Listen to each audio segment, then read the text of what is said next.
never before a lipstick so red.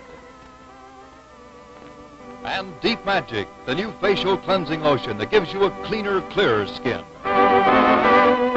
Present Valiant Lady.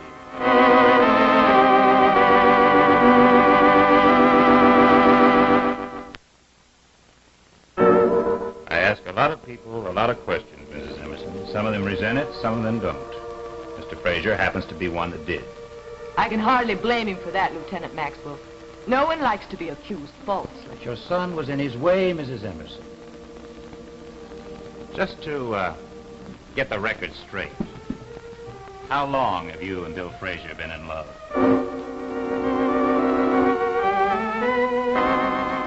You... Lieutenant, I assume you expect me to take your question seriously. The choice, Mrs. Emerson, is up to you. Then I choose to regard the last one as a joke. Your impression of my relationship with Mr. Fraser is false. Mm-hmm. He's been my friend for many years. He was my husband's closest friend. He's been like an uncle to my children. Including your son, Mickey? Including my son, Mickey. Well, Mrs. Emerson, I don't think that I'm the only person in Middlebury to have this false impression.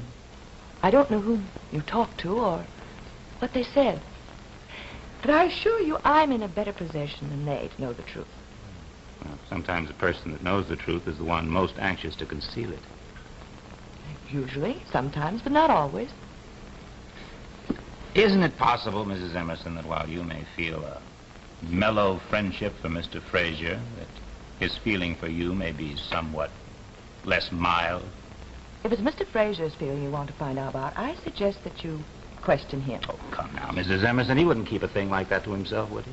And even if he tried to, wouldn't your woman's intuition tell you the truth? A woman's intuition can sometimes be as unreliable as a man's logic. But you will admit that women are more articulate about feelings, emotions than most men. Any woman who attempts to be articulate about another person's feelings is on extremely dangerous ground. You're a pretty smart woman, Mrs. Emerson. Most of the people I question don't know that. They talk their heads off about other people. How accurately? No, not very. But that's no real problem. What interests me is what I learn about them while they're telling me about other people.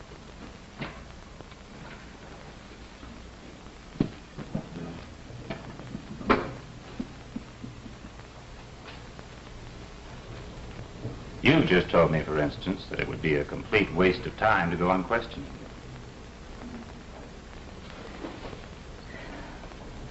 If I had any information to give you, I'd do so gladly. You have absolutely no idea where Bonnie Withers might have gone. Not the slightest. And you have no idea where her ex-husband, Roy Withers, may be? None. And you honestly believe that Bill Fraser found your son lying at the bottom of those stairs, as he said he did? I do. If I didn't, would I want to protect him from you? Would you? I would not. I want the person who did this terrible thing to Mickey punished, and that person is Roy Withers. The sooner he's arrested and tried, the happier I'll be.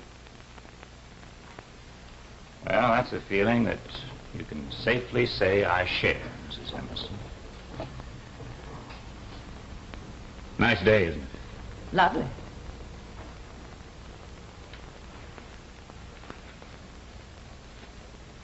Helen!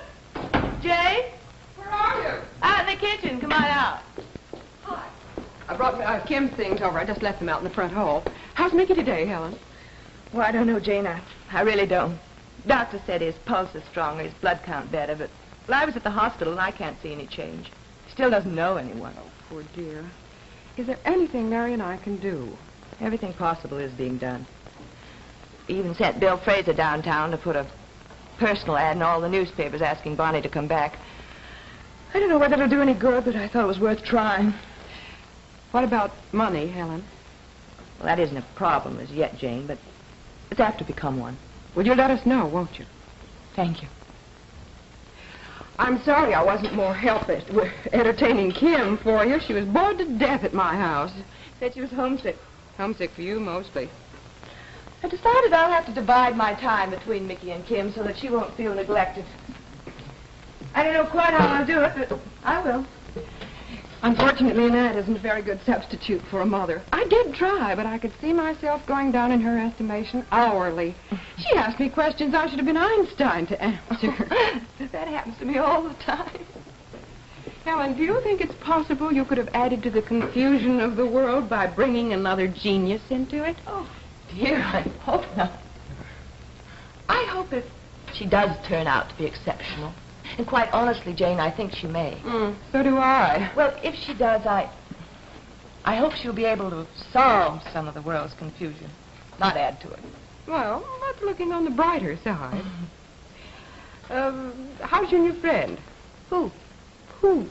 Who, indeed? Your pilot friend, the captain of the airways. Oh, Chris. Gone. Oh? I probably won't see him for about a week. But then. What do you mean, if then? Well, he didn't definitely say he'd see me when he got back. He didn't even definitely say goodbye. Well, that's a pilot for you. Here today, gone today. Well, at least he was attentive while he lasted. He certainly was. He was wonderful. So concerned about Mickey, so wanting to be helpful. He even stayed with me at the hospital one night till almost 2 in the morning. Pilots make pretty good money, don't they, Helen? I have no idea why. Never mind. Does he live here in Middlebury? Well, this is one of his layovers. They fly so many hours and they rest so many. This is one of the places he rests. Regularly? I don't know. I didn't ask him. I suppose so, though. How old is he? I don't know, Jane. I didn't ask him that either. We just didn't talk about things like that. Well, apparently you spent quite a lot of time together in the last week or so. What did you talk about? Do you really want to know? Yes, I certainly do. Well, we talked about man's quality of spirit, man's nobility, man's... Nothing about woman? No.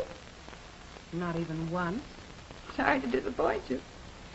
Well, you certainly couldn't have gotten very well acquainted.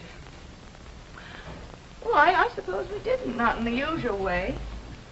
When you go through an unusual experience with someone, such as this last week has been, knowing things like how old he is, where he lives, how much money he makes, doesn't seem very important compared to the other things you find out about him. But what are the other things you found out? That's exactly what I want to know. Has he ever been married? I don't know. But I do know he's kind and gentle and sensitive and has a sense of humor. That's a man. That's no man, Helen. That's a paragon. And you better be careful.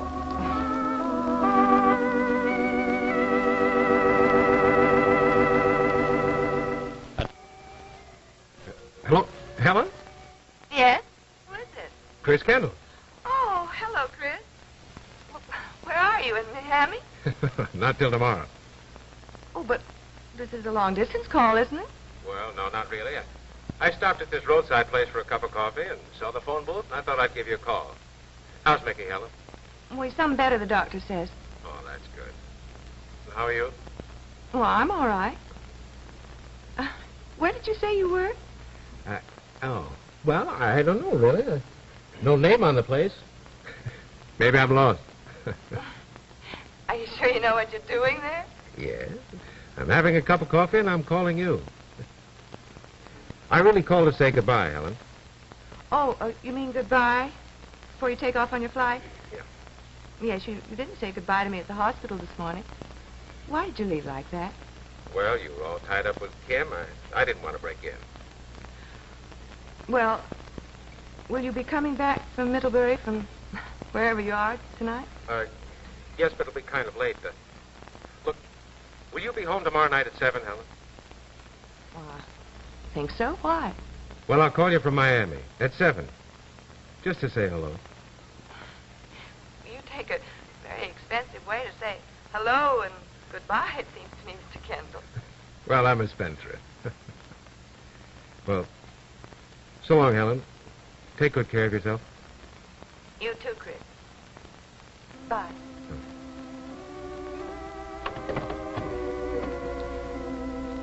Still don't know where he was. Oh, boy.